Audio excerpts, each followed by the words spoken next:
Thank you. You're getting to make a habit of this. Yeah, I've been getting very lucky. Owen just really wants to talk to us, so he found out his best way is to win, and then we have to interview him. Yeah, as my boss, it's really hard to get a hold of LSD. It's a long channel of emails, and I got to go up the chain. And I think the most direct route to talk to him is just through the Super League. Makes sense. Talk to me about the deck. Talk to me about why this deck choice and any customizations you might have made to it. Well, once again, I was paired against Cuneo in the first round, and I watch his stream, and he often, like very regularly on his stream, will just talk about how stupid Red Green Tron is.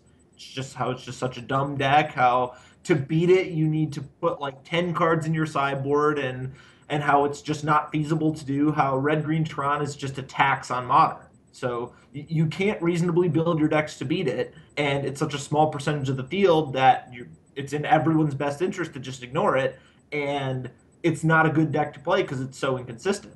And all of that is true, but that said, I just knew that if I picked it, I would be advantaged against whatever he would play. Now, 4 copies of Ugin? Yeah, that just looked really fun. I don't know. Not a whole lot of rhyme or reason behind it. I saw a guy on a Magic Online daily event go 4-0, and he had 4 Ugins in his deck, and it seemed like it would play a remarkably similar role against any deck in which I would roll Oblivion Stone, and a lot better against Control. So the big question is, would you rather be called Owen the Spirit Dragon or Owen Liberated? Do I Those have are to your, answer that? those are your only two options. You can't be Ugin Turtenwald? Oh yeah, Ugin Turnwald works too. You have a third option. Why are 5,000 people watching this? Fine, I pick Owen Liberated. Yeah, that was my guess. Yeah. Do you have a lot of experience with Tron? Is this something you've played much of before? No, not a ton. Those games were really interesting though. They were fun to play. I mean, they're not, uh, they're not particularly deep. You kind of just hope to get a really good hand before your opponent has a really good hand, and there's no interaction. But I guess on the final turn in the third game, or the final turn that decided the game, I needed to draw a Ghost Quarter, a way to get Ghost Quarter, or a Karn. Otherwise, I was going to have Ugin on 11, and then he was going to Karn it, and I was going to be behind for sure, because he just had all spells in hand. But my game 3 of this round and my game 3 of last round ended the exact same way, with my opponent stuck on. So. Any idea what happens against Gerry in the finals with the Jund matchup? I can't imagine I'm not a sizable favorite. He seemed to think you were a sizable favorite, whichever Tron deck emerged. I'm sure either I'm going to win or I'm going to get a really bad hand multiple times. Which is kind of what you sign up for by playing Tron. Oh, a lot of your losses are just due to that. Honestly, I just felt like I had such a lead on the field points-wise that as long as I didn't get 0 points in many of the remaining weeks, that I was probably going to be in first at the end of the standings, or at least close to first. So all I was trying to do was to not lose round 1, and I succeeded. All right. Well, congrats so far. Good luck in the finals. We'll see if you can run it back and win a third week. Nobody's got 2 yet. You got to leave some for the other people to fight over, right? That's not over yet. All right. We'll let Owen get ready for his match against Gerry. We will pull up the bracket. There you see the final matchup. Gerry Thompson piloted his Jund deck over Brad Nelson's Abzan, over Paul Cheon's Grixis Delver list, and now everyone seems to think he's got the edge here in the finals, but Owen Turtenwald has won 2 of these. Gerry Thompson has lost 2 of these final matches of the week. So we'll see what happens. Owen did get paired against Andrew Cuneo again. You say paired against Andrew Cuneo for a second time. The way the schedule lined up, there were 7 weeks of standard, so everybody got paired against every other player exactly once in the first round across the 7 weeks of standard. And then this modern week is essentially all duplicate matchups, right? Everybody is essentially playing someone for the second time. And this one was just random. So luck of the draw. I don't know, maybe that's bad luck for Andrew. He got drawn against the top-ranked guy and perhaps the best metagamer. I don't know if it's bad luck that he chose to rant about Red Green Tron in his stream and Owen being an avid watcher of it, but It feels like there was decisions there. Oh, that's fair. That is fair. What do you think of that take on Tron? Is it, in fact, unplayable? Just too inconsistent to take in a real tournament? No, no, I don't think that's true. I think the biggest complaint Andrew has is you shouldn't build your deck to beat Tron because there's not enough of it. But when you play Tron, you're just going to lose a lot because your deck's probably not good against it. But Tron's overall win percentage is not like good enough to be, uh, necessarily the best choice. I don't know. I've always felt the same way. Like I mentioned earlier, even before hearing all that, I've never played a deck that's good against Tron, and I never really worry about making my decks good against it because it's just too difficult to do so, which makes playing against it a little unfortunate. So. Yeah, I know that Modern's in this interesting spot as a format where there's a lot of people that really love the format and love playing the decks, love watching the matchups. But then I know that it's not the most popular format amongst the professional players. And a lot of it is that sideboarding dance, right? Where if you know you're going to be playing against deck A, B, and C, you can build a sideboard to be really good against decks A, B, and C. But in fact, there's so many viable decks that you kind of can't build your sideboard to deal with everybody. And then it becomes this kind of matchup shell game that I know a lot of pros find frustrating. Exactly. But let's get down to the finals. Owen Turtenwald and his Tron deck are sitting on, what, one Tron piece and an expedition map, and a couple of cantrips, and only one total land? Is that good enough? On the draw, I don't think this hand's like completely unreasonable. Is it on the draw? Looks like Owen kept it. Yeah, it says Yeah, turn okay. one Phage. Yeah, I don't think I would keep that on the play. No, on the draw it's a little better though. Also, Gerry already mulliganed to 6. Jerry having an Inquisition does help Jerry because Owen, once his hand loses a map, I imagine map's the card you take, it's a lot less likely to hit Tron, whereas he's got double cantrip, so you probably don't want to go after those. All right. Championship match time. Can Gerry finally break through in his third trip to the finals? Or can Owen win number 3? Basically just waiting on them. I don't know. From these hands, it doesn't look like Gerry has a big edge. Yeah. I mean, this is a decent hand for Gerry. Inquisition into Ooze is at least, well, it's 2/2. it's a kind of a clock. And taking the Expedition map. Expedition map, right? I think so. The problem is if you take a cantrip, then he could just draw a land and then he doesn't even need the second cantrip all that much. If you take map, he's got a long ways to go in terms of hitting Tron. Expedition map is in fact the choice. And Owen draws duplicate Tron piece off the top. Which isn't great, but it's better than nothing. And Tarmogoyf, not as exciting as you might think, given that Gerry knows there's a relic of Progenitus lurking. He goes ahead and plays the Tarmogoyf, though? Not the Ooze? Yeah, I guess he just wants to make Owen use the relic as soon as possible, and then he can start building it up again with like Lightning Bolt and whatnot. That makes sense. Owen cycles into a Ghost Quarter. Kind of expect Relic, sack Relic here. You could wait an extra turn and use Chromatic Star, take the first hit, and then you take a little less damage. Actually, you could also, what you could do is you could relic yourself to exile the Chromatic Star so there's no artifact, and then play the second Chromatic Star. But it looks like Owen is just gonna go ahead and activate the relic for 1 to just get the whole graveyard. So Gerry's got, it's gonna have a 2 power Scavenging Ooze and presumably a 1 power Goyf at the end of this. See if Owen takes the damage. I would imagine that, I would imagine that he would have played the, I guess he didn't want to get Abrupt Decay. That is a good reason not to tap out there.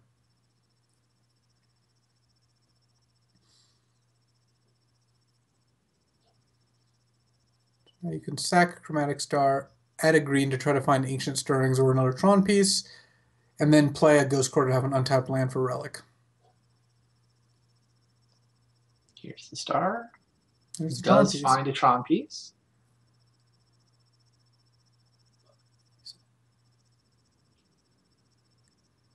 So now, yeah, working down the graveyard with the Relic. So now the Tarmogoyf's a 1/2, so Owen's not taking almost any damage. He's going to have enough time to hardcast this Wormcoil, at which point Jerry's going to have a hard time winning.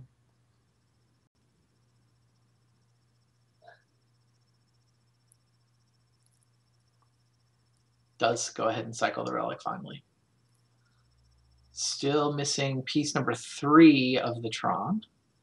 But like you say, just building up one land at a time toward being able to do things. Yeah, I felt like that cycle, he really wanted to hit something there. Yeah, because now Jerry gets to bolt Owen down to 12, and then attack him down to 9.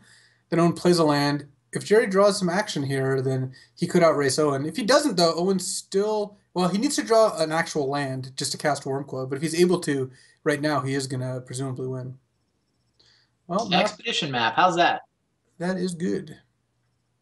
Expedition map and activate it leaves him with what? 5 mana this turn, not 6? So Owen still can't do anything, so he's not gonna sack the map yet because it makes Goyf bigger. He's just gonna pass. Owen's still a pretty high life total, and Jerry, the second Tarmogoyf really is not gonna do a whole lot. Yeah, combat next turn is going to involve a giant life linker.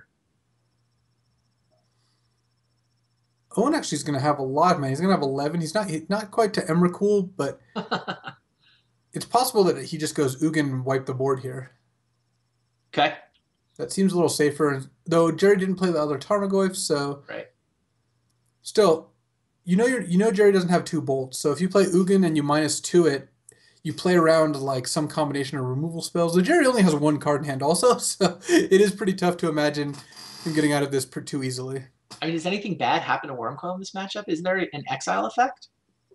No, but Jerry could have like Terminate into Maelstrom Pulse or Lilion into Maelstrom Pulse.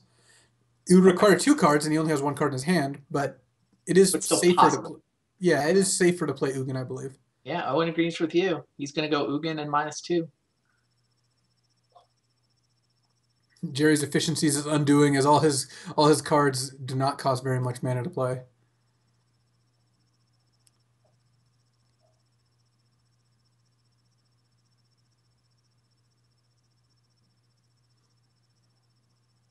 Yeah, Raging Ravine comes out too.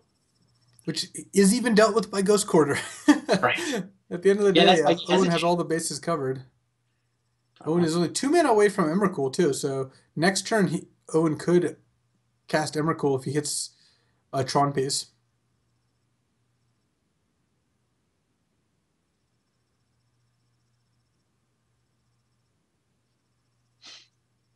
So Wormcoil or Karn?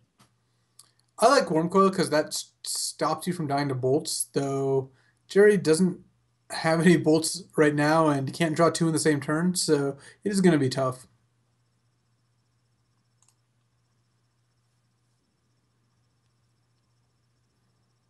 But I do like the Wormcoil. I think that locks out Jerry the best of all the cards.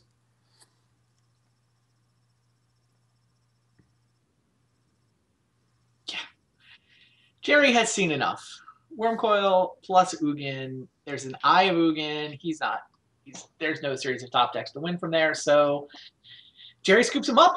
Owen takes the lead. Now, are the people down the standings, are they rooting for Owen? Or is Jerry also high enough at this point that doesn't even matter? I think you'd rather root for Owen if you believe he's locked, he's not taking up extra spots by winning.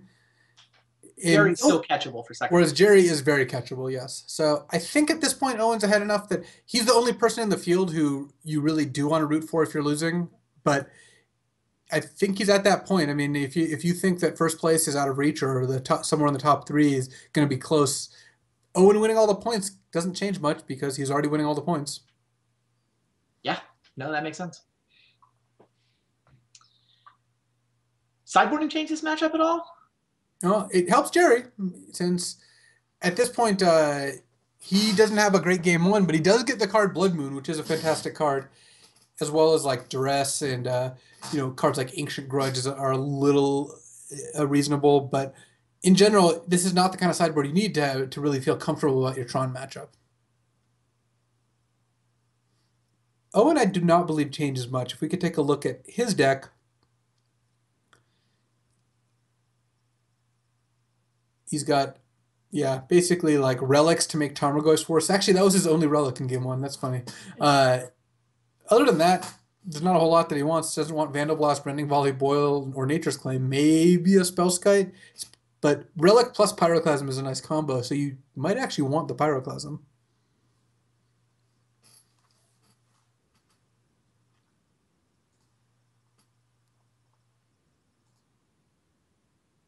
Looks like they're ready for the match, so let's head down to it.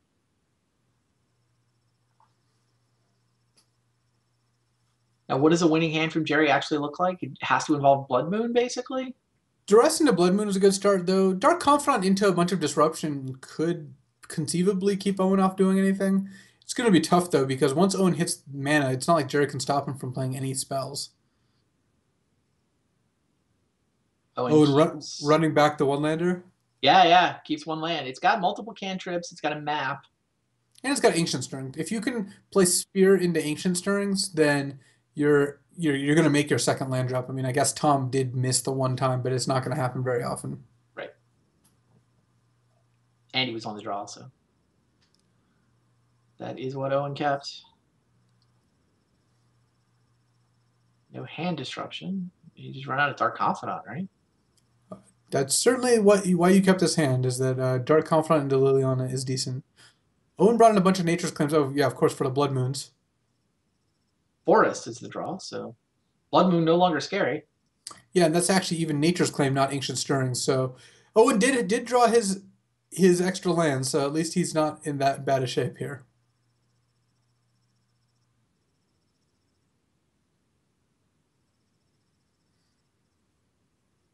So Owen can start with the Liliana, which is not bad.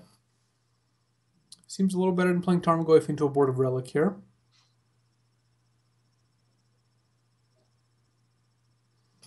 Owen probably going to ditch one of these Nature's Claims, especially since he that's for Blood Moon, and if Gerry had a Blood Moon, there's a decent chance he would cast it. Maybe not quite yet, but either way, you don't need the second Nature's Claim. Right. Still one piece of Tron short, though. He's got the Expedition map, but like you say, you kind of want to cycle your cantrips, find what you can. You can't sack Relic here to draw a card, because if you miss on lands, you're missing a land drop. So you have to go map first and then Relic later. He's leaving himself drawing to the tower. Well, I mean, he's got a shot. Gerry's hand is not able to stop Owen. If Owen draws to tower, he can go Ugin wipe the board, and that will be that. Yeah, Owen with Nature's Claim instead of cantrips, though. Although he doesn't have a Nature's Claim anymore. It's the only legal target. The only legal choice with Inquisition. And then Liliana gets to +1 and take out one of the large things, probably the Ugin. So he sacks the Relic, gets Power Plant, guessed wrong with the Expedition map last turn. What can you do? You could be Psychic.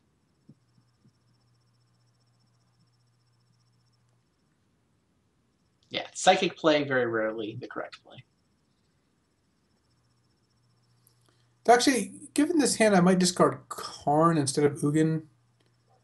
Interesting. I think you do want Ugin because you have the extra land. If you hit Tron, you're going to be able to play Ugin, and Ugin is more powerful to play. And the Worm Coils are good because you actually could just start casting them. Yeah, I was going to say second Worm Coil is better than Karn. Well, Owen agrees with you. Yeah, my first impression would have been the second Worm Coil. Top of the deck says Sylvan Scrying. So Tron is now online, although he only has 5 mana this turn, so he can't actually do anything with it yet. Liliana's a turn away from ultimate, so Gerry played the second Dark Confidant to try to flip a Blood Moon or a Ghost Quarter, but he's got the one turn to do that. Otherwise, Ugin is coming down and wiping the board. Yeah, Gerry could find a Thoughtseize too. Ugin seems great in this matchup. Yeah, having the 4 Ugins is not bad here. 2 Dark Confidants, land, and the draw phase is a land. Well, one of the lands is a Ghost Quarter, though, so that is a pretty big game. Ghost Quarter is just straight up strip mine here, since the 1 forest is already in play. Yeah, Owen's already got the forest in play. So it looks like we're actually going to get a game 3 here since Owen needs to basically peel Urza's tower. Oh, he's got second forest. Even better. But still Nope. needed to draw Urza's tower there. 5 mana Technically, still doesn't do anything. Owen not dead, except Liliana is going to ultimate and kill at least 2 lands here.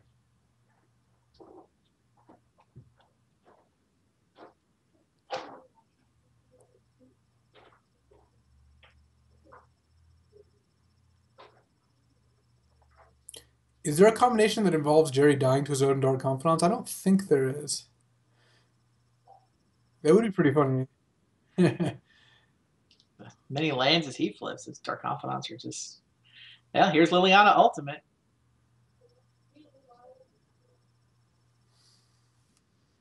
Pretty bad for Owen. Well, it's not good for Owen. Oh, by the way, here's... Maybe he's hoping that Gerry has 2 Gurmag Anglers in his deck and he flips them both.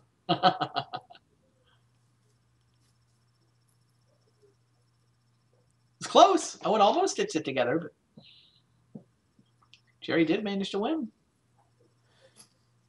Yep. We are, in fact, on to game 3. Gerry had the one turn, the crucial turn is where he flipped 2 cards off Dark Confidant, drew for his turn, and hit Ghost Quarter. He needed to hit Ghost Quarter, Thoughtseize. The Thoughtseize wouldn't have quite done it because Owen could have still played a Wormcoil Engine, but or Blood Moon would have all been good. Yeah, Owen managed to have the Tron, but never all in play untapped at the same time, so never get to cast anything awesome. One game to see whether Owen can win a 3rd week or Gerry can finally bust through. Yeah, and either way, Owen's feeling pretty good about this, but Gerry would definitely like the win here just because Gerry is by no means locked, and a win here, obviously the bonus 5 points is a pretty big jump. Definitely. And it's got to be edge Owen, right? On the play with the better matchup. Oh yeah, it certainly is. It's not as lopsided in games 2 and 3 as it is in game 1 because Blood Moon is so good, but like there are some games where Gerry just plays turn 3 Blood Moon and Owen can't win, but on the play, I think Owen's still a decent favorite. That was the only Ghost Quarter in Gerry's list. Yeah. He just has the one Ghost Quarter there. All right. How are these hands? Owen just has Natural Tron. He has Natural Tron. He has but nothing to do with it. He has Nature's Claim, which can stop Blood Moon, and he's got 2 Sylvan Scrying. So given enough time with this hand, Owen can eventually find Eye of Ugin. Eye of Ugin. Gerry mulliganed into Blood Moon, so the Nature's Claim here could be good. So I think if you're Owen, you start by playing Tron pieces, hoping you'll just draw a Karn. Right. And once you don't on turn 3, I like actually the star makes it much easier because now you can just leave up Nature's Claim even if you don't have a Grove out.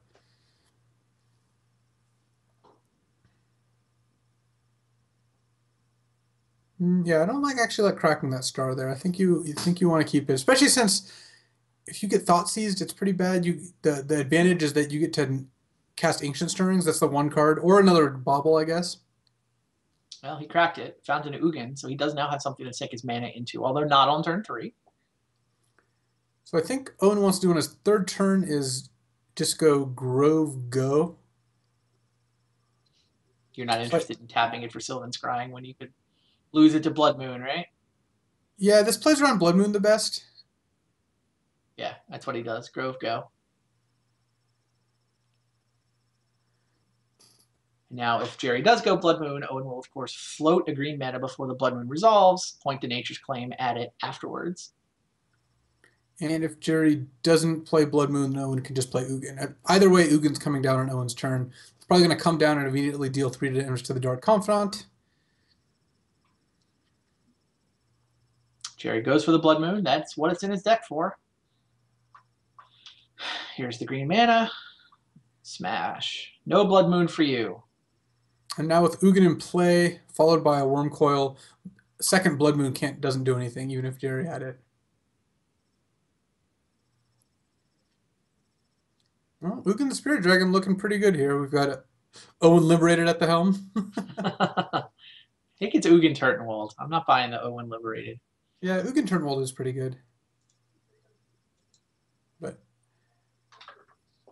Gerry, Liliana is powerful, but Ugin the Spirit Dragon is a slightly more powerful planeswalker. And then Owen did draw the Wormcoil, so he gets to play Wormcoil, Sylvan Scrying for Ugin, and then play that next turn and start searching up Eldrazi's.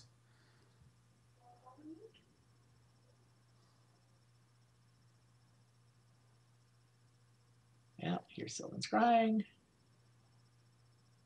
Here's the one Eye of Ugin and the Wormcoil.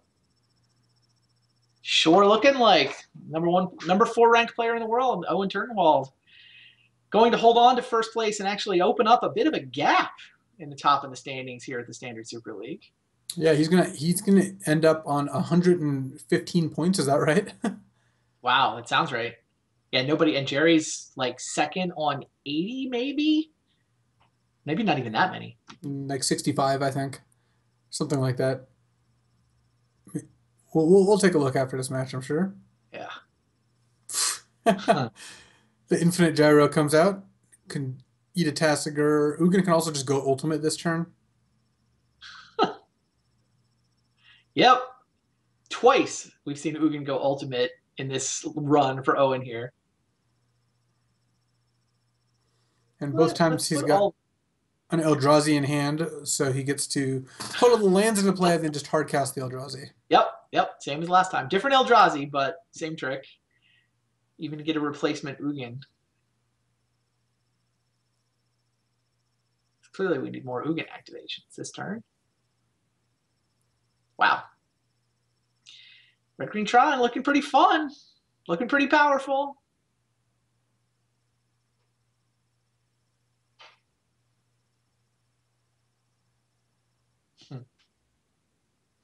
Owen perhaps deciding what and what not to play here.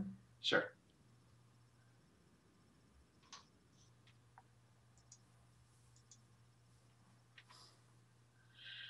So Ugin Ultimate.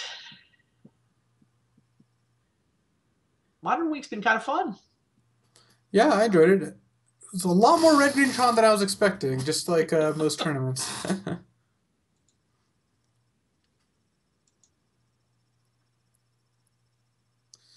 All right, there we go. Craziness. Owen Turtenwald wins. Gerry has seen enough. Owen, wow. Red Green Tron rampages his way through the bracket. Yeah, I want to look at the standings, see what this does, if we can pull those up. So Owen was already in first place on 80. 35 puts him at 115. Who is in second? Gerry's at 70, and that's second. Paul's at 65. Yeah, so. Wow. Yeah, he's up 45 points on second. So definitely running away from the field. Yeah, someone could win a week. Well, not someone. Paul or Gerry or Josh, any of them could win a week and still be like quite far away from Owen. Yeah, second goes to second if you win the week. So yeah, there's kind of, and then we did all of Cuneo, Kibler, and Nelson lost, so they're still sitting on 10 points, but they only got to get to third to make the playoffs. It's really Owen, then the 4 guys who've put up real results, and then the 3 guys that hasn't. Well, at least no one has 0 points. True. I mean, in 1 and 4, I mean, in this kind of a field, somebody was going to be 1 and 4, maybe even a couple of somebodies. Right. But okay, we can look at the bracket and see how Owen rampaged his way through.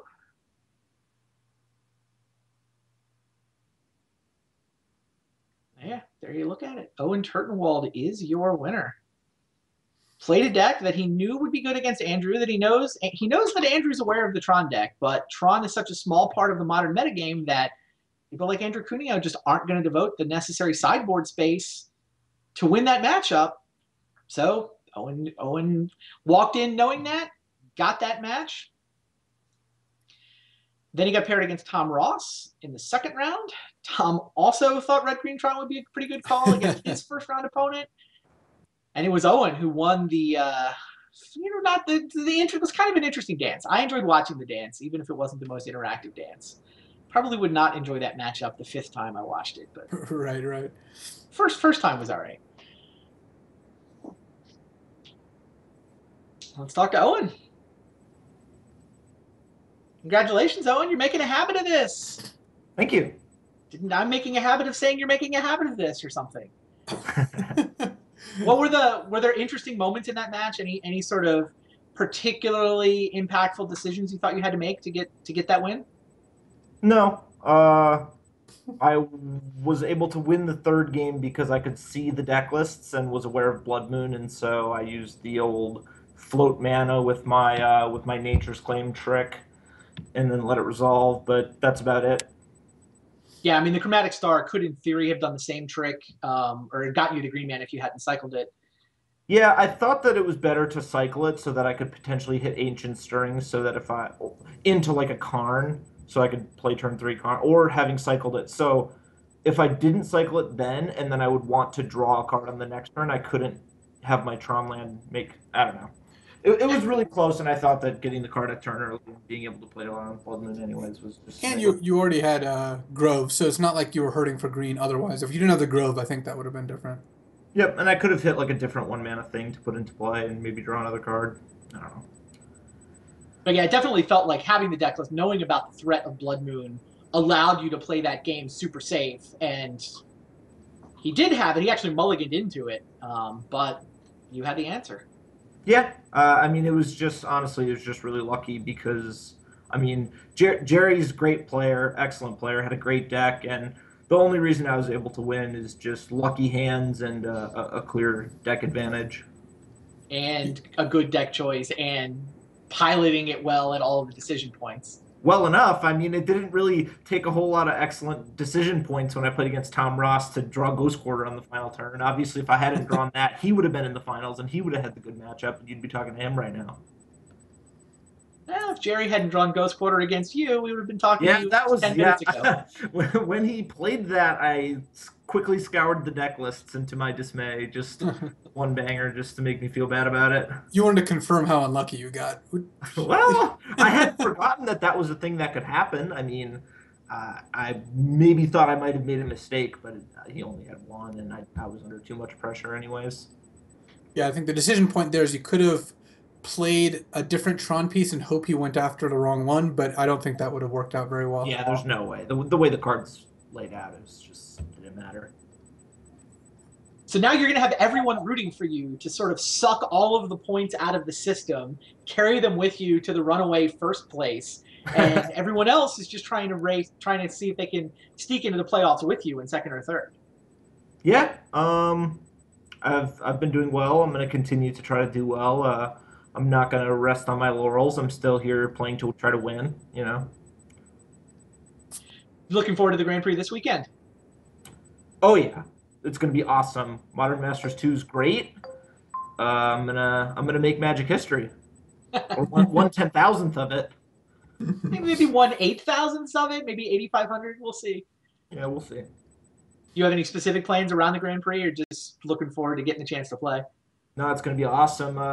My apartment's going to be a madhouse. We have all sorts of people coming over, and yeah, hometown GP. I'm pretty pumped. It's like 20-minute drive from my house, and I would have traveled much farther for this tournament. So I'm excited to play, and I'm excited that it's close. Awesome. Yeah, it should be fun. I know we're all going to be there. I think everybody in the league, maybe. I don't know if everybody. It's going to be at least close if it's not everybody. Yeah. Well, congratulations on another week win. Thank you. See you next week. Maybe you can run it back and go for 4 out of 6, and 3 out of 5 isn't good enough. Here's hoping. All right, guys. Thanks for watching our modern week of Standard Super League. For Luis Scott Vargas, for Owen Turtenwald. See you guys next week.